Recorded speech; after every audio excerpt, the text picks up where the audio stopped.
And let's go ahead and bring in CBS News political director Steve Chaggaris. Steve, good afternoon to you. Now, first I do want to ask you, how do you think the Manchester attack has really changed the conversation of Trump's trip right now?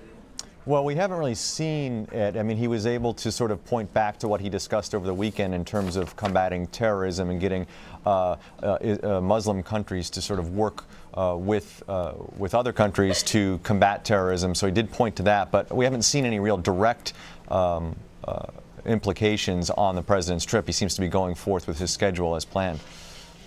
And Steve, when you're looking at the situation right now, what are exactly the implications when you're talking about today on Capitol Hill, the hearings that took place, the allegations that President Trump did ask the Director of National Intelligence and the NSA Director to publicly push back on the FBI's Russia investigation? What does this all mean?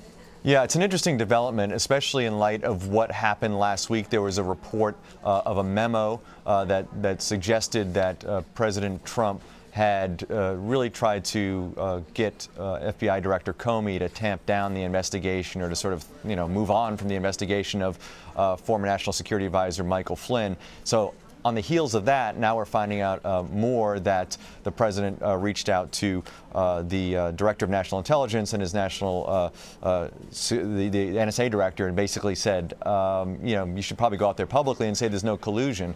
It's raising questions about, one, whether there's obstruction of justice going on here, and two, whether there's an abuse of power going on here. Now, we're not getting that level of detail from these reports, but I think it's going to raise questions not only among lawmakers, but investigators, people who are looking into this, and whether this should go to the level of the president or not. And so I think those questions will be raised. More and more evidence, or more of these reports that come out, they're going to look for more solid evidence to suggest or to find out if the president actually did obstruct justice or not. We know that Dan Coats testified before the Senate Armed Services Committee today. Did he shed any more light on this? No, he didn't. In fact, he specifically said, as somebody who serves serves the president, he felt uncomfortable talking publicly about this, so he dodged the question completely. Again, he was one of the people that in this report was contacted by the president to say these things about, publicly say there was no collusion between the Trump campaign and Russia. And we know the House Intelligence Committee, it was so fascinating to see today the former FBI director who led the investigation into Russian interference in the 2016 presidential election testify today publicly. What can you tell us about that hearing that Brennan was at?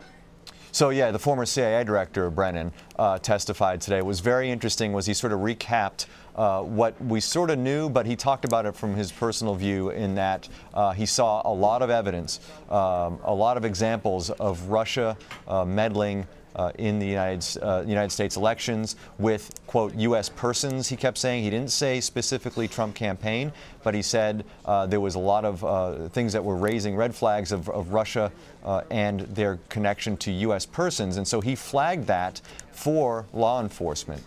He said it really worried him when he saw it last summer, flagged it for them.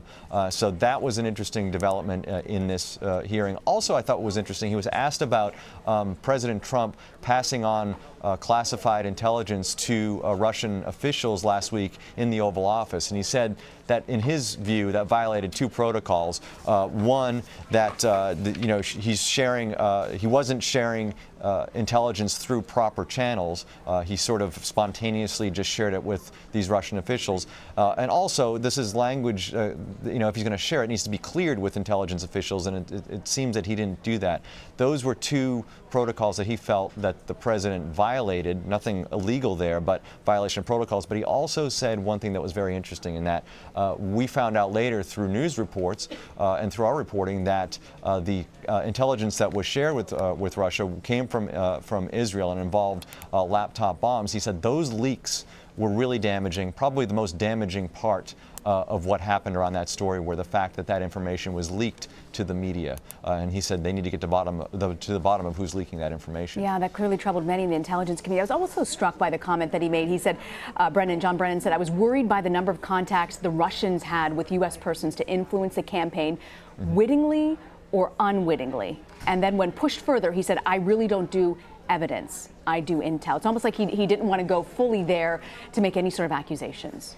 Yeah, he wasn't going to do it in a public setting. Now, I'm sure if he's asked in a closed briefing, which he is going to talk to those members behind closed doors in a classified session, that maybe he'll be a little bit more candid about it. But yes, I mean, he would not publicly say wittingly or unwittingly whether that was actual people who were involved with the Trump campaign or what the nature of the U.S. persons was. And he did point out, too, that the unwitting part of it is that Russia was reaching out to people, and they may not have had any idea that they were being used for the purpose of meddling in the election. So that's where the unwittingly part comes in. Steve, we've been hearing reports of the Senate Intel Committee trying to potentially force fired National Security Advisor Michael Flynn to comply with that subpoena that he has refused to comply with. How do they go about doing that? Yeah, there's just a lot of legal issues there, and it's very complicated, and I think it's sort of a high bar that they would have to meet, and it's unclear whether they'll actually be able to do that. They could basically, I think what we've seen in recent years in terms of people who have pleaded the Fifth, they'll drag them in front of the committee and sort of publicly shame them, but you can't really do much to force them to do it. And I don't anticipate that we're going to see Michael Flynn really be testifying and giving any kind of information in terms of documents or whatever questions they want him to answer. As long as he's pleading the Fifth, he's allowed to do that. All right, Steve Chaggaris for us in Washington. Thank you. Thanks.